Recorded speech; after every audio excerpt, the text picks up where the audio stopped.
سڵاتانێ بێتوام کاتتان باش بینەرانی خۆشەویستی تلڤیزیۆنی کۆمەڵا لەگەڵتانم بۆ پێشکەشکردنی هەواڵەکانی ڕۆژی دووشەممە.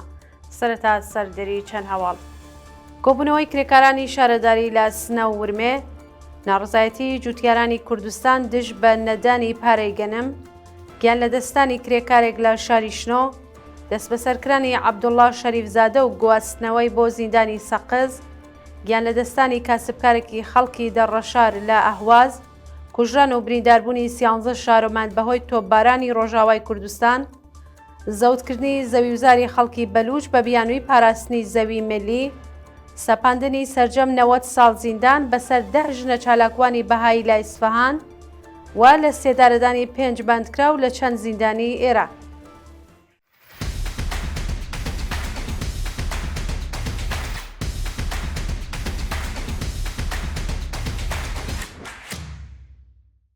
درێژی هەواڵەکان. کۆبوونەوەی کرێکارانی شارەداری لە سنە و ورمێ ڕۆژی یەکشەممە 29 ڕازبەری 1403 کرێکارانی شاغڵ لە شارەداریەکانی سنە و ورمێ لاز نەدانی داخوازیەکانیان ناڕزایەتیان دەربڕی. بە پێی راپۆرتەکان کرێکارانی شارەداری سنە ماوەی 3 بۆ 4 مانگە حەقدەستیان وەرنەگرتووە و کاتێک بە دوواداچوونیان بۆ داخوازیەکانیان کردووە، بەرپرسانی شارەداری وتویانە کە سەرچاوەی داراییان نیە و پێترۆشیمی کوردستان قەرزەکانی بە شارەداری پەرداخ نەکردووە.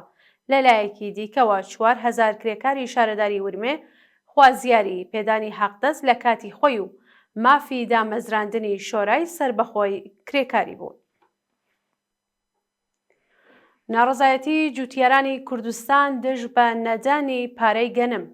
جوتیارانی پارێزگای کوردستان لە ئاز نەدانی پارەی گەنمەکانیان ناڕازین و دەڵێن بڕوامان بە بەڵێنی بەرپرسانی درۆزنی کۆماری ئیسلامی نییە.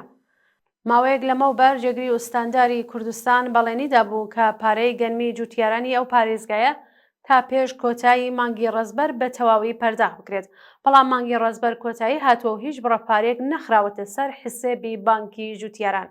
ناڕازیان دەڵێن بۆ بەرهەمهێنانی گەنم کەرەستەیان بە قەرز گرتووە و هێشتا پارەی کرێکارانیان نەداوە و جێگری ئوستانداری لە جیاتی پابەند نەبوون با بەڵێنەکەی داوای لێبوردنی لە خەڵک کردووە. گیان لە دەستانی کرێکارێک لە شاری شنۆ ڕۆژی یەکشەممە 29 ڕازبەر کرێکارێکی خەڵکی گوندی سنگانی سەر بە شاری شنۆ بە ناوی بەهمەن نەبیزادەگان بەهۆی نەبوونی ئیمنی شوێنی کار تووشی ڕوودا و هاتوو گیانی لەدەستا. بە پێی زانیاریەکان بەهمەن نەبیزادەگان ڕۆژی هەینی لە کاتی کارکردندا لە بەرزایی بەربۆتە خوارەوە بە سەختی بریندار بووە. ناوبراو پاش گواستنەوە بۆ نەخۆشخانەی ورمێ پاش 2 ڕۆژ بەسەری بوون بەهۆی قورسی برینەکانی گیانی لەدەستاوە. دەست بەسەرکرانی عەبدوڵڵا شەریفزادە و گواستنەوەی بۆ زیندانی سەقز ڕۆژی یەکشەممە 29 ڕازبەر عەبدوڵڵا شەریفزادە هاوڵاتی تەمەن 30 ساڵی خەڵکی سەقز دوای بانکران بۆ لەقی ئیجرای ئەحکامی دادگای ئینقلابی ئەو شارە دەست بەسەر و با مەبەستی تێپەڕکردنی سزای 10 مانگ زیندان بۆ بەندیخانەی ئەو شارە گواسترایەوە. عەبدوڵڵا شەریفزادە مانگی گەلاوێژی ئەمساڵ لەلایەن لەقیەکی دادگای ئینقلابی سەقز بێ ئامادەبوونی خۆی لە دادگا بە تۆمەتی تەبلیغ دژی نزام و هاوکاری لەگەڵ یەکێک لە حیزبە نەیارەکانی ڕژیم بە 10 مانگ زیندانی تازیری مەحکوم کرا. گیان لە دەستانی کاسبکارێکی خەڵکی دەڕەشار لە ئەهواز ڕۆژی شەممە 28 ڕازبەری 1403 کاسبکارێکی خەڵکی ناوچەی ماژین لە دەڕەشاری سەر بە پارێزگای ئیلام بە ناوی ڕەزا ساتیان ڕەڤەند لە کاتی هەڵاتن لە دەست هێزەکانی ڕژیم تووشی ڕووداوی هاتوچۆ هاتووە و بەهۆیەوە گیانی لەدەستاوە. بە پێی زانیاریەکان ڕەزا ساتیان ڕەڤەند پێشتر لە ئیدارەی بەهداشتی شارستانی پۆلدۆختەر کاری کردووە، بەڵام بە دوای گۆڕانی پەیمانکار لەسەر کار دەرکراوە و ڕووی لە پیشەی سەختی کاسبکاری شووتی کردووە. ڕۆژی شەممە ئۆتۆمبیلی ئەو کاسبکارە لە کاتی ڕاونانی لەلایەن هێزە ئینتزامیەکانی ئەهواز تووشی ڕوودا و هاتووە و ناوبراو گیانی لەدەستاوە. کوژران و برینداربوونی 13 شارۆمەند بەهۆی تۆپبارانی ڕۆژاوای کوردستان ڕۆژی یەکشەمە 29 ڕەزبەری 1403 ئەرتەشی تورکیە و بەکرێگیراوی ئیسلامگەڕاکانی سەر بە وڵاتە ناوچەکانی شەهبا لە کانتۆنی ئافرین و عین ئیسایان لە کانتۆنی کۆبانی با چڕی بردومان کرد و لە ئەنجامی ئەو هێرشەدا 13 کەس کوژران و بریندار بوون. بە پێی راپۆرتەکان تێرۆریستانی فەیلەقی شام و سەربازانی تورک کێشاوەرزانی ناوچەی ڕاجوو و گوندەکانی شالە خەربەت و تەعنایان داوەتە بەر دەستڕێژی گولە و لە ئەنجامی ئەو هێرشەدا 10 جوتیار کە بەشێکیان ژن و منداڵ بوون بە سەختی بریندار بوون. هەروەها بەهۆی تۆپبارانی عین ئیسا 3 منداڵ کە شوانی مەڕووماڵات بوون گیانیان لەدەستداوە. زەوتکردنی زەویوزاری خەڵکی بەلوچ بە بیانووی پاراستنی زەوی ملی. دەست و پەیوەندیەکانی کۆماری ئیسلامی بە بیانووی پاراستنی زەوی ملی دەستیان بەسەر 5,000 متری چوارگۆشەی زەوی خەڵک لە یەکێک لە گەڕەکەکانی شاری چابەهاردا گرت. بە پێی راپۆرتی کەمپەینی چالاکانی بەلوچ، هێزە انتزامیەکانی کۆماری ئیسلامی لەگەڵ مامورانی دادگستەری و نوێنەرانی ئیدارەی ڕێگەوبانی چابەهار لەژێر ناوی ئازادکردنی زەوی ملی 5,000 متری چوارگۆشەی زەوی خەڵکیان بە بەهای 300 ملیار تمان زەوت کردووە. برینداربوونی 6 قوتابی لە شارستانی ڕاینی سەر بە پارێزگای کرمان.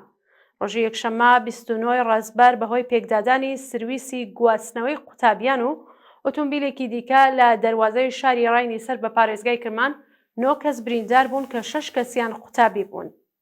بە پێی زانیاریەکان بریندارەکان بۆ ناوەندە دەرمانیەکانی کرمان گوازراونەتەوە و دۆخی تەندروستیان جێگیرە.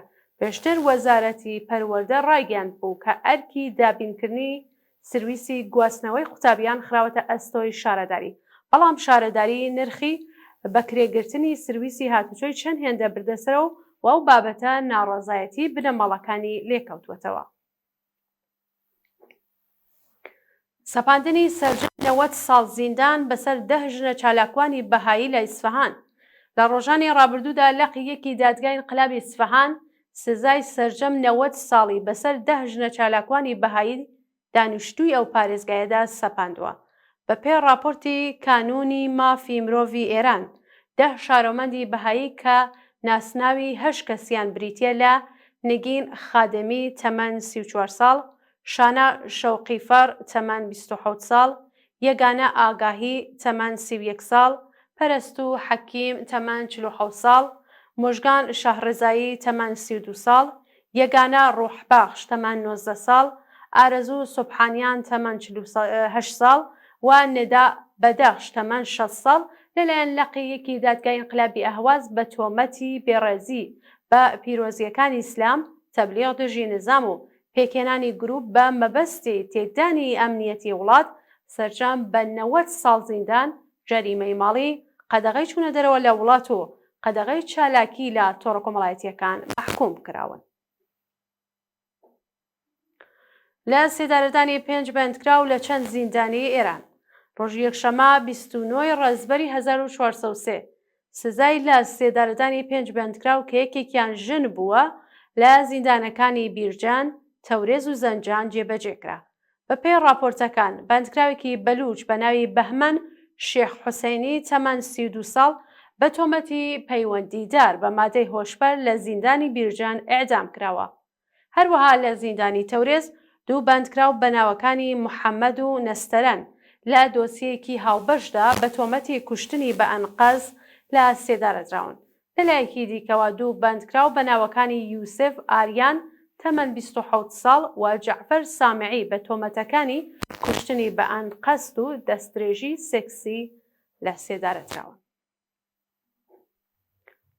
وا دووە هەواڵمان سەبارەتە بە خۆپیشاندانی دژبەرانی شەڕ لە چەند وڵاتی ئوروپایی. ڕۆژی یەکشەمە 29 ڕەزبەر دژبەرانی شەڕ لە وڵاتەکانی ئەڵمان، بەلژیک، بریتانیا، نۆروێژ و چەند وڵاتی دیکەی ئوروپایی ڕژانە سەر شەقام و وازیاری کۆتایی هێنان بە هێرشەکانی ئیسرائیل بۆ سەر غەزە و لوبنان و ئاگربەستی هەمیشەیی بوون.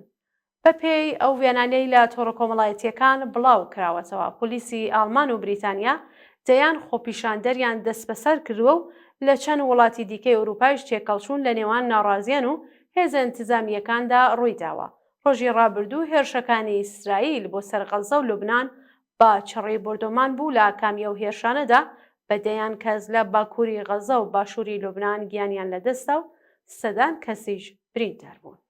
بینەرانی خۆشەویست، هەواڵەکانتان پێشکەشکرا، هەر شاد و بەختەوەر بشین.